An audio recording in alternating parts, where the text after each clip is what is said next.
안녕하세요. 유니브 클래스 윤여정입니다. 자, 이제 기말고사가 거의 다 마무리되어 가고 있는데요. 겨울방학에 대한 계획을 이미 잡고 계신 분도 있고 확정하신 분도 있고 이제부터 어떻게 해야 되지? 라고 고민하시는 분들도 계실 텐데, 그래서 오늘은 국어 선생님과 함께 국어 공부법에 대한 다양한 이야기를 한번 해보려고 합니다. 선생님 안녕하세요. 네, 안녕하세요. 저는 학생들에게 국어 가르치고 있는 국어 강사 장현이라고 합니다.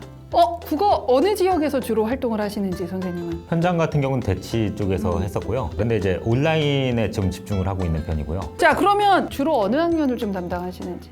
저는 주로 이제 고3하고 N수를 또 담당을 하고 있습니다. 올해 수능에 꽤 많이 적중했다는 소문은 저는 일단 듣기는 들었는데. 올해 같은 경우는 새 작품을 아예 적중을 했고요.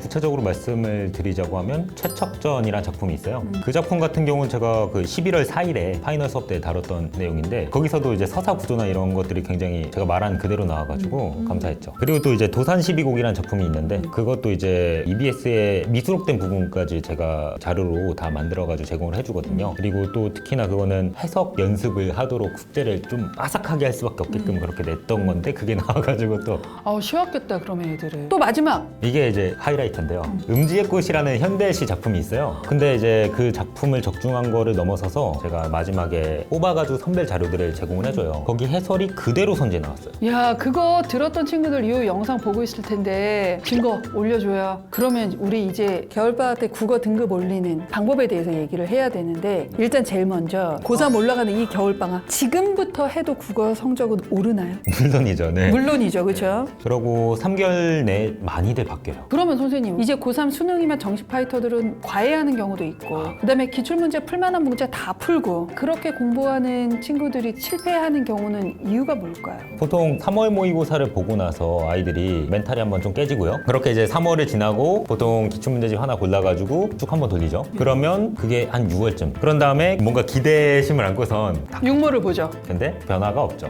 수능국어라는 과목 자체가 이 사고 과정이 굉장히 중요하거든요. 그런데 그 사고 과정에서 반드시 해야 되는, 저는 이거를 필연적인 사고 과정이라고 표현을 하는데요. 출제자가 문장 하나하나 쓰는 거는 다 의도를 갖고 쓰거든요. 그러면 그 의도를 본인이 끌어내면서 필연적인 사고를 하나 떠올리고, 그럼 그게 연결이 돼서 또 하나가 떠오르고 쭉 연결이 되거든요. 그런데 아이들은 그 사고 과정에 집중하는 게 아니라 문제를 얼마나 빠르게 푸냐에 집중을 많이 해요. 그리고 답이 어디 있는지 찾는 과정, 그 과정만 계속해서 반복을 하는 거예요. 그러면 뭐가 문제냐? 본인이 떠올리지 못했던 필연적인 사고는 여전히 떠올리지 못하는 거예요. 그래서 이제 기출을 2회독, 3회독을 해도 똑같은 실수를 반복하는 거예요. 본인은 몰라요, 근데 뭘 놓치고 있는지. 지금 이 영상을 따라오시는 부모님들이나 친구들이 되게 어려울 것 같아요. 이러한 말들 자체가 일단은 그냥 쉽사리 납득하기가 되게 어렵잖아요. 네네. 그래서 이거를 조금 쉽게 예로 설명을 해주실 수 있는지. 우리가 뭔가 이야기를 할 때 오해를 빚지 않으려고 하면 정의를 먼저 내려야 되거든요.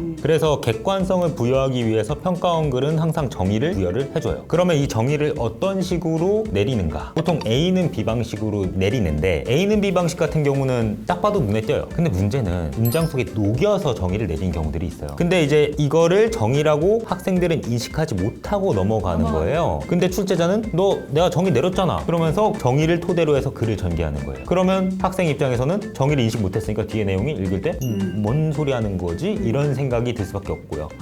그러면 중요한 건 그 숨겨져 있는 정의를 잘 찾아내야 된다는 건데. 네, 맞습니다. 예시로 좀 얘기를 해주시면 알겠습니다. 네. 제가 좀 더 잘 이해할 수 있을 것 같습니다. 네. 그러면 지문을 하나 네네. 가져왔습니다. 네. 네, 이게 이제 17학년도 수능인데요. 이게 딱 1문단을 보시면 첫 번째, 탄수화물은 사람을 비롯한 동물이 생존하는 데 필수적인 에너지원이다 라고 하죠. 그러면 탄수화물은 필수적인 에너지원. A는 B형식이죠. 네, 네. 쉽게 인식이 되죠. 네네. 그런데 그 다음 문장을 보시면요. 탄수화물은 섬유소와 비섬유소로 구분된다라고 했는데, 이 섬유소랑 비섬유소가 뭔지 모르잖아요. 그렇죠. 그럼 정의가 나와야 돼요. 힌트예요, 이건. 그런 다음에 보시면요. 곡류의 녹말과 같은 비섬유소를 포도당으로 분해하고, 이 문장 읽을 때 비섬유소의 정의를 내려준 건데 그냥 지나치기가 쉬워요. 네네. 그래서 여기서는 곡류의 녹말과 같으니 비섬유소를 수식해주고 있죠. 이렇게 꾸며주면서 비섬유소는 곧 뭐다? 곡물의 녹말과 같은 거다. 네, 그래서 이렇게 인식할 수 있어야 되거든요. 그러면 이제 뒤에서 글을 읽을 때 녹말 얘기가 나오면 비섬유소라고 읽어야 돼요. 바꿔서 읽어야 돼요. 네네. 근데 출제자는 그거를 녹말로 그냥 써버리고 넘어가는 거죠. 선지 같은 데서. 네네네. 근데 의도는 비섬유소라고 읽어야 되는 거고. 여기서 그러면 이제 비섬유소 얘기 나왔으니까 섬유소 얘기도 나와야 되겠죠. 네네. 그러면 뒤에 문장 보시면요. 반면 뒤에 보이시죠? 사람은 풀이나 채소의 주성분이 셀룰로스와 같은 섬유소를. 그래서 셀룰로스는 섬유소구나. 그러면 이제 뒤에 읽을 때 셀룰로스를 섬유소로 바꿔서 읽어야 되는 거죠. 그래서 이 문단 한번 보시면요. 셀룰로스라는 단어가 있죠. 이거를 이제 섬유소라 바꿔서 읽어야 되는 거죠. 그래서 지금 섬유소 얘기하고 있구나라고 인식할 수 있는 거예요. 이 문단이. 그러니까 이런 식으로 정의를 잘 찾는 것도 필연적 사고의 과정의 가장 중요한 첫 번째 요소. 이게 정말 당연한 거잖아요. 정의 내리는 거 중요하다. 뭐 누구든지 인정할 거고 당연하다고 생각할 건데 인식하지 못하고 넘어가는 경우가 96%라고 봐요, 저는. 그다음에 또 이제 궁금한 건 국어는 재능이 필요한 건가요? 네, 맞습니다. 네요.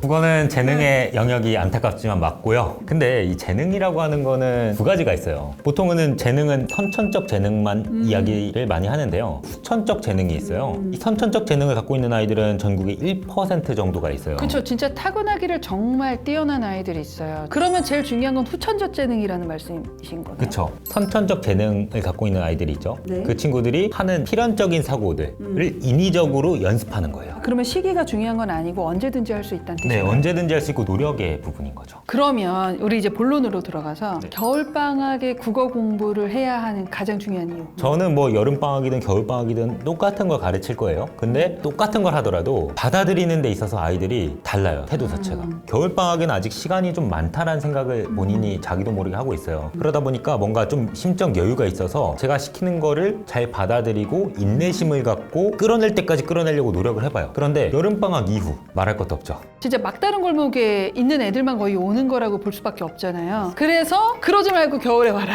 네, 그렇죠, 그렇죠. 특히 비문학의 경우는 겨울방학이 굉장히 더 중요하거든요. 특히나 요즘 트렌드 자체도 비문학에다가 힘을 많이 쏘는 편이거든요. 문장 하나하나를 스스로가 필연적인 사고를 끌어내봐야 되기 때문에 그거는 상당히 시간이 오래 걸릴 수밖에 없고 특히나 처음 해보는 친구들은 한지문 분석을 할 때도 2시간, 3시간이 걸릴 수 있는데요. 이거를 반복해서 하다 보면 한 달 내에 절반으로 줄어요, 시간이. 그거를 또 한 달 또 반복을 하잖아요. 그러면 이제 또 1시간 이내로 또 줄어요. 근데 이제 지문의 난이도가 낮아진 게 아니라 오히려 높아짐에도 불구하고 분석하는 시간은 더 이제 줄어든 거죠. 왜냐? 이제 자연스럽게 떠올리는 것들이 많아졌으니까. 이제 우리 구체적으로 겨울방학 때 예비 고3 국어 공부 어떻게 해야 될까요? 일단은 기본적으로 3등급 이하 친구들은 어휘를 좀 집중적으로 많이 해준다. 그럼 어떻게 어휘를 잡아주냐? 제가 꿀팁을 하나 또 알려드려야 되겠네요. 일단요, 잘 쓰지 않는 형광펜을 하나 준비하세요. 그러면 그거는 이제 어휘에다만 쓰는 형광펜입니다. 공부를 하면서 평소 하던 대로 하세요. 하고선 하나만 더 추가를 해주는 거예요, 과정에서. 자기가 이제 쭉 읽어보면서 어떤 단어를 딱 봤는데 그 단어가 자기가 아는 다른 단어로 바꿀 수가 없다. 예를 들어서 이제 보전하다라는 단어가 있는데 보전하다라는 단어를 자기가 아는 다른 단어로 바꿀 수 있냐. 1초 만에 못 떠올렸다? 그럼 모르는 거예요. 그러면 이제 형광펜. 그래서 이렇게 정리를 해주는 거죠. 이게 이제 자발적으로 본인이 궁금해서 찾아보는 게 가장 베스트. 차선책도 있어요. 제 인스타가 있는데요. 어휘 인스타인데 이제 코리안 포 코리안이라고 있어요. 거기다가 제가 기출을 토대로 해서 그 어휘를 계속해서 올려주고 있어요. 네. 그리고 이제 어휘를 뒷받침이 됐다라고 하면 그럼 그 다음 단계로는 분석을 열심히 또 한번 해봐야 되겠죠. 그래서 아까 말씀드렸던 필연적인 사고 하나하나 끌어내는 과정인데 그런데 안타깝게도 본인이 뭐 3, 4, 5, 6, 7등급 뭐 이렇게 된다라고 하면 고3 3월 모의고사의 성적이 나오지 않으면 금방 또 좌절을 하고 포기를 해버리는 거죠. 그래서 제가 추천하는 바는 등급이 자신이 생각했을 때 좀 낮다라고 하면 겨울방학 동안에 비문학을 꾸준히 하는데 비문학만 하시면 안 되고요. 비문학으로는 성적이 나오지 않을 거예요. 문학하고 선택 과목에 집중을 좀 많이 하세요. 문학 쪽에서도 이미 알고 있어요. 본인의 약점을. 많이들 아는 약점 고전이죠, 고전. 미루지 말고 이제 본인이 알고 있는 그 약점 채워나간다 생각해주면 좋을 것 같고요. 그리고 이제 고2 11월 모의고사 기준으로 1에서 3등급 왔다 갔다 한 친구들이 있을 거예요. 그리고 1등급이 쭉 나왔다 하더라도 뭔가 불안한. 근데 본인이 계속해서 1에서 3 유지를 했다라는 거는 다른 친구들에 비해서 평균적으로 봤을 때 독해력이 평균 이상이라는 거예요. 그거는 이제 좀 자신감을 가져도 돼요. 그래서 기출을 좀 집요하게 한 문장 한 문장 뜯어보세요. 그러고선 해설지 절대 보지 마시고요. 요즘 해설지 너무 자세해요. 오히려 독이 될 수 있어요. 그거는 본인의 사고가 아니라 해설지를 쓴 사람의 사고이기 때문에.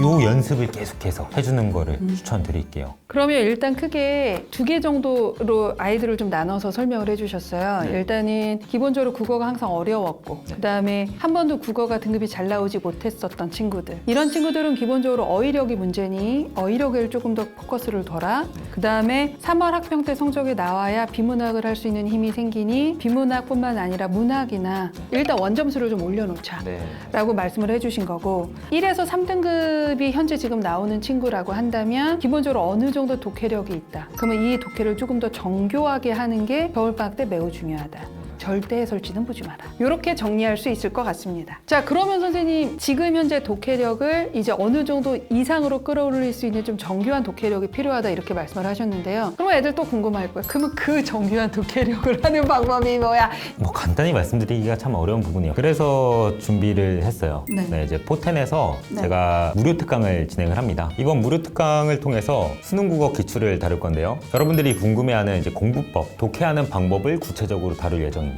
국어를 어떻게 해야 되는지 모르는 학생들은 그 방법론을 굉장히 정확하게 배울 수 있을 거고요. 국어를 잘하는 학생들은 확신을 얻을 수 있는 계기가 될 겁니다. 12월 19일하고 12월 22일 월요일하고 목요일인데요. 오후 8시부터 10시 이렇게 2시간 동안 무료 특강을 진행을 할 거예요. 같은 내용이니까요. 월요일이든 목요일이든 되는 시간에 참여를 해주시면 좋을 것 같고요. 자세한 내용은 더보기란과 고정 댓글을 살펴보시면 좋겠습니다. 그러면 그 특강을 들으면 그래도 조금 답답한 마음이 좀 해소되지 않을까 하는 생각도 들고요. 특히 국어는 아무리 잘한다고 해도 진짜 잘한다고 얘기할 수 없는 영역이 좀 있기 때문에 내가 조금 독해가 잘 되는 친구들도, 그다음에 내가 진짜 독해는 너무 어려워하는 친구들도 누구나 무료니까 한 번은 꼭 특강을 한번 신청해 보고 들어보셨으면 좋겠다라는 생각이 듭니다.